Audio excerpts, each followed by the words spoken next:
A continuación, escucharemos un mensaje de la Palabra de Dios con Stanley Morales. Prepare su corazón. Comenzamos. Vamos a la palabra del Señor. Le agradezco a todos los que nos están sintonizando nuevamente en este momento especial en el cual queremos que la misma palabra nos siga ministrando al corazón. Como ayer decíamos, estamos hablando de verdades fundamentales que debemos de recordar, y eso es lo que yo quiero en esta hora hablar nuevamente. Siempre en Segunda de Pedro, capítulo 1, solo que ahora vamos a leer del verso 11 al verso 21. Segunda de Pedro, capítulo 1, verso 11 al verso 21. Recordando verdades fundamentales, parte 2. Recordando verdades fundamentales, parte 2. Siempre en las predicaciones, siempre en los mensajes, le pido a las personas que tengan su Biblia abierta, porque en algún momento vamos a subrayar alguna parte de la Escritura que más adelante, cuando usted en alguna ocasión abra la Biblia en ese pasaje, va a poder leerla y va a poder recordar qué fue lo que Dios le habló, qué fue lo que Dios le ministró a su corazón. Segunda de Pedro, capítulo 1, versos del 11 al verso: era o será otorgada amplia y generosa entrada en el reino eterno de nuestro Señor y Salvador Jesucristo. Por esto, yo no dejaré de recordaros siempre estas cosas, aunque vosotros las sepáis y estéis confirmados en la verdad presente. Pues tengo por justo, en tanto que estoy en este cuerpo, el despertaros con amonestación, sabiendo que en breve debo abandonar el cuerpo, que después de mi partida vosotros podáis en todo momento tener memoria de estas cosas, porque no os hemos dado a conocer el poder de nuestro Señor Jesucristo siguiendo fábulas artificiosas, sino como habiendo visto con nuestros propios ojos su majestad. Pues cuando él recibió de Dios Padre honra y gloria, le fue enviada desde la magnífica gloria una voz que decía: este es mi Hijo amado, en el cual tengo complacencia.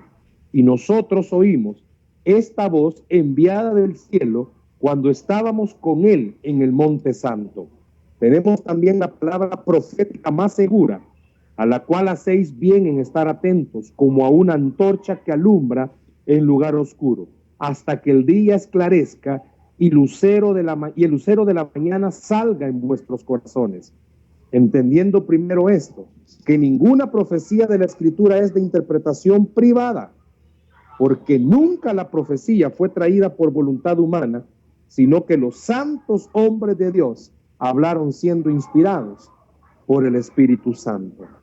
Acuérdense que el día de ayer hablábamos en la parte 1 que el motivo principal de la segunda carta del apóstol Pedro era recordar y despertar en la mente de los oyentes cosas que ellos ya sabían, pero que sobre todo en alguna situación, por problemas, por enfermedades o por situaciones sociales, se nos olvidan.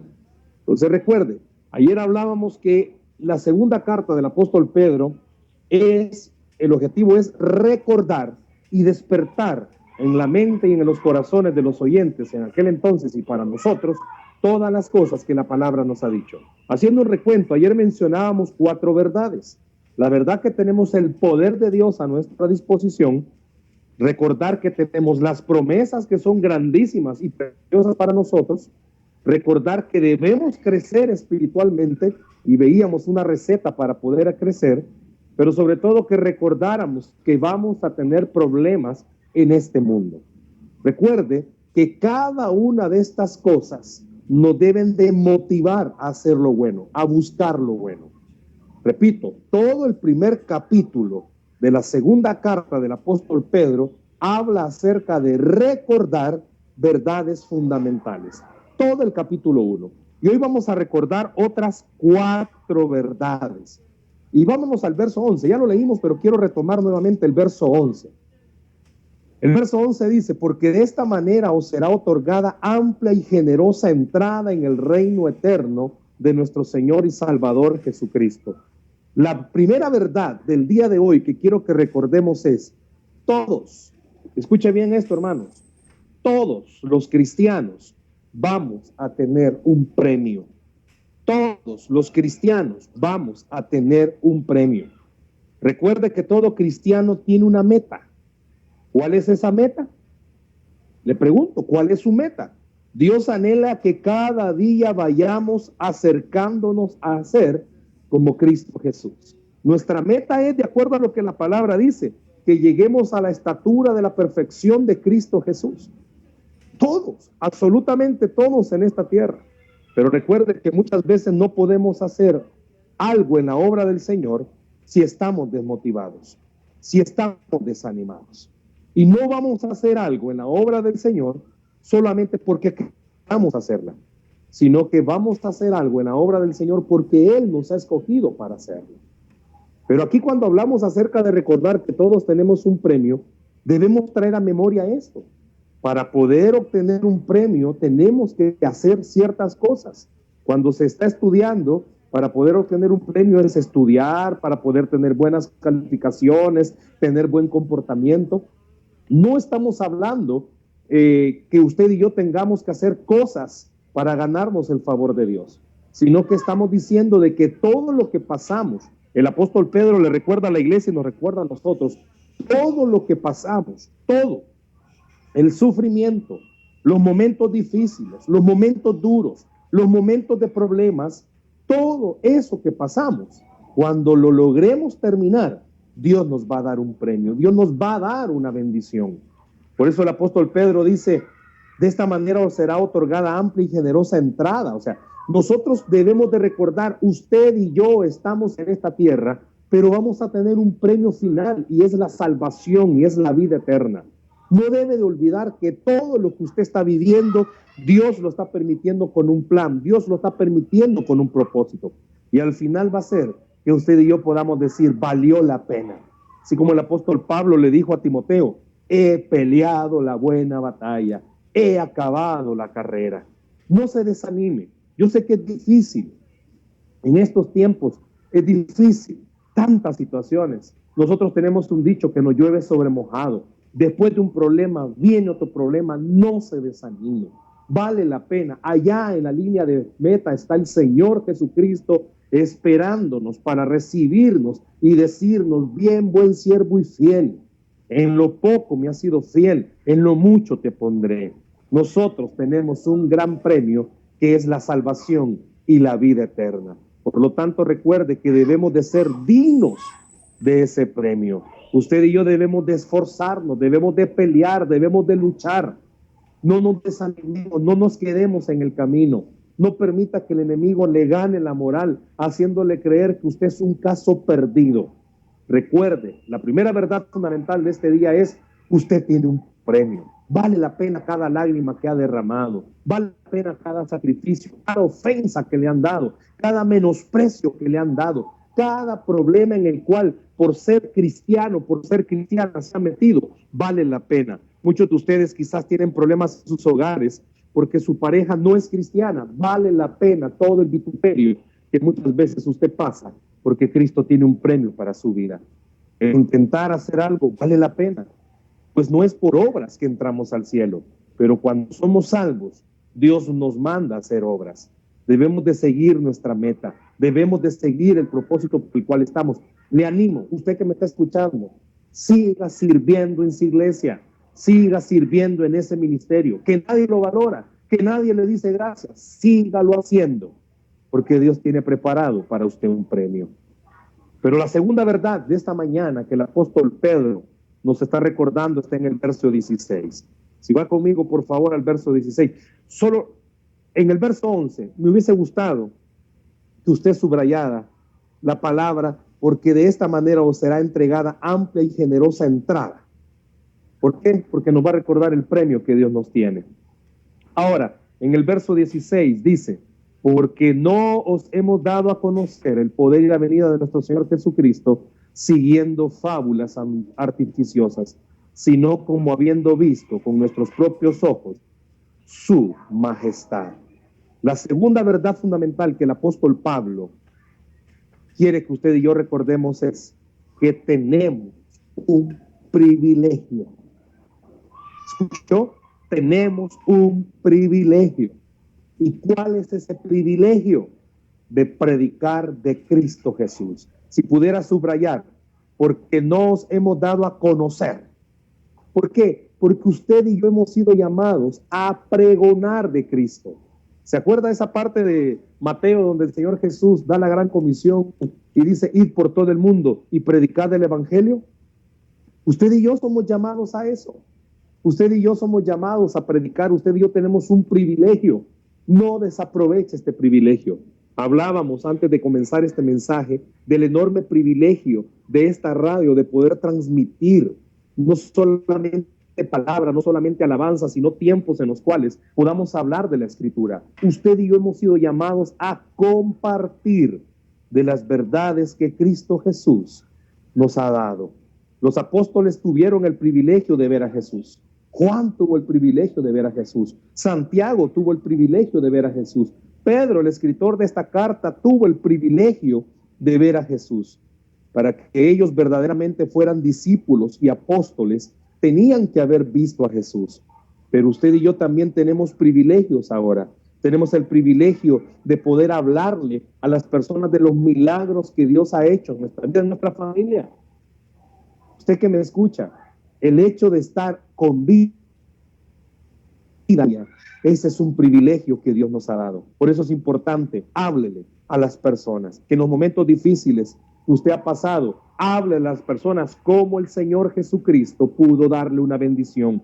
Háblele a las personas que como Dios hizo milagros en usted. Testifique en su trabajo, testifique a sus familiares de lo que Dios ha hecho. ¿Qué privilegios tenemos como hijos de Dios? Número 1, tenemos el privilegio de poder entender su palabra. Hay muchas cosas que las personas que no tienen al Espíritu Santo no entienden. Usted y yo tenemos ese privilegio. Tenemos el privilegio de perdonar. ¿Escuchó? Tenemos el privilegio de perdonar. Pero también tenemos el privilegio de que nuestros pecados han sido perdonados. Tenemos el privilegio de tener paz en el alma. Tenemos el privilegio de tener esperanza viva. Muchas personas viven sin paz y sin esperanza. Tenemos el privilegio de poder vencer la tentación. Tenemos el privilegio de poder ser instrumento de Dios, de poder ser usados en la obra. Usted es usado en la obra, es un privilegio. No porque usted sea mejor que los demás, es simplemente porque Dios nos ha dado ese privilegio. Pero sobre todo vamos a tener el privilegio de estar en la eternidad con Dios. Son dos cosas que hemos hablado. Tiene el privilegio, tiene la verdad fundamental de que va a tener un premio, pero tiene la verdad fundamental de que usted es privilegiado de poder compartir del Evangelio de Cristo. Número 3, la tercera verdad que quiero que en esta hora podamos recordar, está en los versículos 17 y 18. Pues cuando él recibió de Dios Padre honra y gloria, le fue enviada desde la magnífica gloria una voz que decía: este es mi Hijo amado en el cual tengo complacencia. Y nosotros oímos esta voz enviada del cielo cuando estábamos con él en el Monte Santo. ¿A qué se está refiriendo estos versos? ¿A qué verdad fundamental se está refiriendo el apóstol Pedro? Que usted y yo tenemos el privilegio, escúchelo bien, de ser nuevas criaturas, de ser nuevas personas. Tenemos el privilegio, recuerde esta verdad, usted es una nueva criatura, usted es una nueva persona. ¿A qué se refiere esto? El enemigo siempre se encarga de recordarnos nuestro pasado y nos llama por nuestro pecado. Pero el Señor nos ha dado la verdadera honra de poder ser llamados sus hijos. No es que antes nosotros no fuéramos personas, sino que ahora tenemos una nueva personalidad. Hemos sido transformados por el poder del Espíritu Santo. Hemos sido transformados por el amor y la gracia del Señor. Los discípulos vieron la persona de Jesús, anduvieron con él, pero Dios les dio el privilegio, usted se recuerda, de ver a Jesús transfigurado. Ellos tuvieron este privilegio, pero usted y yo tenemos ahora una verdad. La gente nos conoce. Cuando nos ve en la calle, le aseguro, a mí me pasa, me recuerdan por lo malo que quizás yo hice. Pero Dios me ha dado una verdad.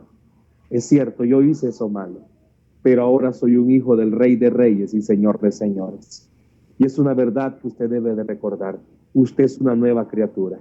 El diablo se encarga de recordarle a usted y a mí todo lo malo que hemos hecho. No sé si ustedes conocerán este dicho, pero acá sí lo tenemos.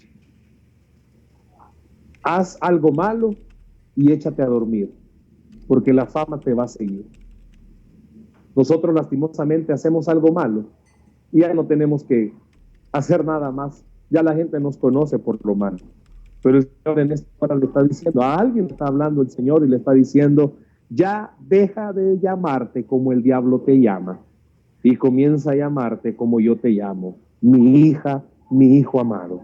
Los que hemos creído en Jesucristo como Señor y Salvador, debemos tener la convicción y debemos de tener la seguridad que hemos sido llamados a ser nuevas criaturas. Escuche esto. Antes el pueblo seguía a Moisés por la ley, a Elías por los profetas y a Jesús lo seguimos por el amor y la gracia del Señor. El mundo siempre se ha guiado por algo. El mundo siempre se ha guiado por lo que ve. Yo le invito en esta hora, usted que me está escuchando, recuerde esta verdad. A pesar de haber sido alguien malo, de haber destruido quizás su hogar, su familia, sus hijos, pero que Dios le ha dado una nueva oportunidad, ya no se siga llamando con su pasado. Dios le está recordando en esta hora, yo te he hecho una nueva criatura. Te he hecho alguien especial. Repito, no sé a quién Dios le está diciendo esto en esta mañana, pero a usted Dios le ha hecho alguien especial. Por eso el apóstol Pedro dije, todo el primer capítulo de la segunda carta se encarga de recordar verdades. Las que esta mañana hemos visto es, número 1, usted tiene un premio. Número 2, usted debe de compartir lo que Cristo ha hecho, tiene ese privilegio. Número 3, usted es una nueva criatura, usted ya no es lo mismo. Y número 4, veamos del verso 19 al verso 21. Tenemos también la palabra profética más segura, a la cual hacéis bien en estar atentos como a una antorcha que alumbra en un lugar oscuro, hasta que el día esclarezca y el lucero de la mañana salga en vuestros corazones. Entendiendo primero esto, que ninguna profecía de la Escritura es de interpretación privada, porque nunca la profecía fue traída por voluntad humana, sino que los santos hombres de Dios hablaron siendo inspirados por el Espíritu Santo. ¿Cuál es la cuarta verdad que el apóstol Pedro quiere que recordemos? Que usted y yo tenemos una palabra segura. ¿Escuchó? Tenemos una palabra segura. Si pudiera subrayar eso, tenemos también la palabra profética más segura. Creo que todos creemos y sabemos que lo más importante en la vida cristiana es la salvación. Pero después de la salvación, lo más importante que tiene que haber en su vida es la palabra de Dios. ¿Por qué? Porque resulta imposible conocer la voluntad de Dios si no conocemos su palabra. Muchísimas personas se levantan hablando falsas doctrinas, falsas enseñanzas. Se levantan hablando lo que la gente quiere oír y por eso les endulzan los oídos y se equivocan. Pero usted y yo tenemos algo seguro. La palabra de Dios es el corazón del Señor. Pregúntese, ¿a qué le da más importancia a usted? ¿A la palabra o a lo que X o Y hermanito o hermanita le puede decir? ¿Le da la importancia a la palabra profética de la Escritura o a lo que alguien puede decir que ha soñado o ha pensado? ¿Se le ha acercado a alguien alguna vez a decirle, soñé con usted y soñé que estaba haciendo esto y le entra temor? ¿O no lee la Biblia cuando dice que en paz se acostará y a sí mismo dormirá y podrá levantarse y vivir confiado porque el Señor está de su lado? ¿A qué le dedica más atención usted? Esta es una buena mañana para que usted recuerde esta verdad fundamental. La palabra de Dios que yo tengo, sea la versión que tenga, tal vez otro día hacemos un programa de las versiones de la Biblia, pero sea la versión que usted tenga, si es la palabra del Señor, usted tiene la palabra certera, usted tiene la verdad en sus manos. Hace tiempo se escuchó a un predicador y me gustó lo que dijo. En mis tiempos de oración dice, pongo la palabra, pongo la Biblia en mi oído. Y me encanta escuchar que late, porque es el corazón de Dios hablándole a su pueblo. Después de que hemos visto estas 8 verdades, que usted tiene poder de Dios, que usted tiene las promesas del Señor, que usted debe de crecer, que vamos a tener problemas, que vamos a tener un premio, que debemos de compartir de Cristo, que ese es un privilegio, que somos nuevas criaturas y que tenemos la palabra del Señor. A mí me gustaría que esas verdades usted las pudiera anotar y las pudiera andar en su Biblia, para que el día de hoy, el día de mañana y cualquier día, usted pueda recordarse de verdad que tenemos a un Cristo vivo y estamos del lado de los vencedores. Ya no busque palabras que son huecas, que son fábulas, como dice aquí la Escritura, como fábulas. Busque la palabra del Señor. No sea solo un oidor, vuélvase un hacedor de la palabra. Son 8 verdades fundamentales que el apóstol Pedro le recordó a la iglesia y le quiere recordar a usted y me quiere recordar a mí. Y quiero ir terminando con esto, recordando esta última verdad. Si la palabra de Dios es el corazón del Señor, ¿cuánto tiempo pasa con el corazón del Señor? Estamos en tiempos en los cuales Facebook ya tiene una aplicación donde usted puede leer el horóscopo y puede saber qué le deparará el día. Se sorprendería. Hay cristianos que ven el horóscopo. Hay cristianos que oyen que en ciertas congregaciones hay hermanos que tienen el don de profecía y van a ese lugar y quieren que Dios les dé una profecía. Cuando se nos olvida que el único que conoce el día de mañana se llama Dios. Y ya nos ha dicho qué va a pasar. Lea la Biblia. Dedique tiempo para la Escritura. Dedique tiempo para pasar con el Señor, oyendo su voz a través de la palabra. Y le garantizo que toda su vida se va a volver una vida de éxito. Que todo lo que está alrededor suyo se va a convertir en bendición. Permita que la palabra sea la guía que usted necesita para salir adelante. Gracias por habernos escuchado ayer y hoy con las 8 verdades fundamentales que hemos recordado en la segunda carta del apóstol Pedro, capítulo 1. Antes de terminar, ahí donde está, sería importantísimo que usted pudiera decirle al Espíritu Santo, nada de esto puede servir si tú no vas conmigo y si tú no estás a mi lado. Que Dios les bendiga